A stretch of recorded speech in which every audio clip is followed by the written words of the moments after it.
Selamat pagi Bapak, Ibu, dan Saudara yang dikasihi Tuhan.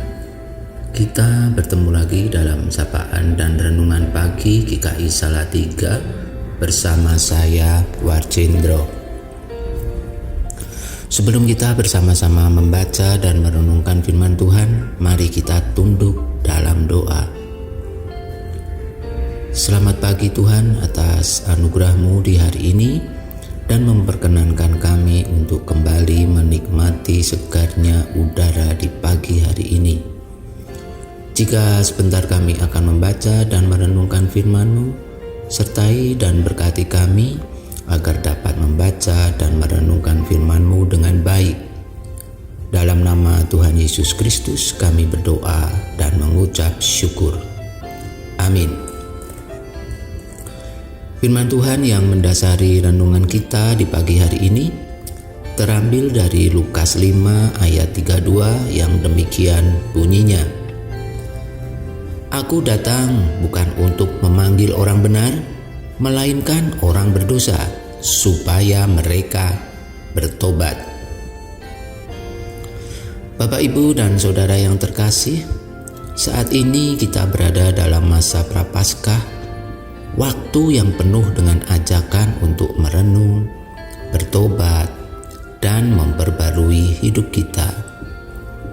Masa ini mengingatkan kita akan perjalanan Yesus menuju salib, sebuah perjalanan yang penuh pengorbanan dan kasih yang tiada tara. Prapaskah adalah waktu untuk kita menilik diri, memeriksa kembali hubungan kita dengan Tuhan dan sesama. Tuhan Yesus mengajak kita untuk bertobat, tidak hanya dalam kata-kata, tetapi juga dalam tindakan. Pertobatan adalah perubahan hati yang mendalam, bukan sekadar penyesalan atau permintaan maaf yang bersifat sementara. Kita seringkali terjebak dalam rutinitas kehidupan sehari-hari, mengabaikan kehadiran Tuhan yang selalu ingin berbicara dengan kita. Masa Prapaskah adalah momen yang tepat bagi kita untuk kembali fokus kepada Tuhan. Kita diajak untuk lebih memperhatikan apa yang Tuhan inginkan dalam hidup kita, untuk lebih mendengarkan suaranya dan memperbaiki hubungan baik dengan Tuhan maupun dengan sesama. Saat kita berpuasa, memberi dan berdoa selama masa Prapaskah ini, bukan hanya tentang mengurangi sesuatu dari kebiasaan hidup kita, tetapi juga tentang memberi ruang bagi Tuhan dalam hidup kita. Puasa bukan sekadar menahan diri dari makanan atau hal-hal duniawi, tetapi juga menahan diri dari dosa dan kebiasaan buruk yang menghalangi kita untuk semakin dekat dengan Tuhan. Masa Prapaskah juga mengajarkan kita untuk tidak hanya fokus pada diri sendiri, tetapi juga untuk memperhatikan orang lain. Dengan memberi, maka kita dapat mewujud nyatakan kasih Tuhan pada dunia ini. Selama masa Prapaskah ini, kita juga diajak untuk lebih banyak merenung dan berdoa. Doa adalah sarana kita untuk berbicara langsung dengan Tuhan, untuk meminta kekuatan dalam perjuangan kita melawan dosa dan kelemahan kita. Semoga melalui doa kita semakin mengenal kehendak Tuhan dan berani untuk mengubah hidup kita.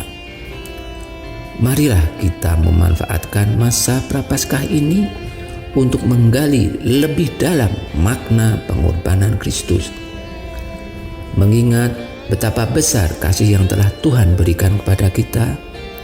Maka kita diundang untuk memberi yang terbaik bagi Tuhan dan sesama. Setiap langkah yang kita ambil dalam masa Prapaskah ini adalah langkah menuju kehidupan yang lebih baik dan lebih dekat dengan Tuhan.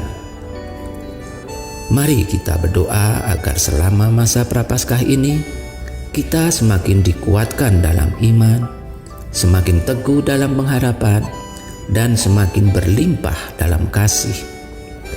Semoga kita bisa menjalani masa Prapaskah ini dengan hati yang penuh pertobatan dan perubahan, menjadi pribadi yang lebih mencerminkan Kristus dalam setiap tindakan kita. Amin. Mari kita berdoa. Terima kasih Tuhan untuk firman-Mu di pagi hari ini.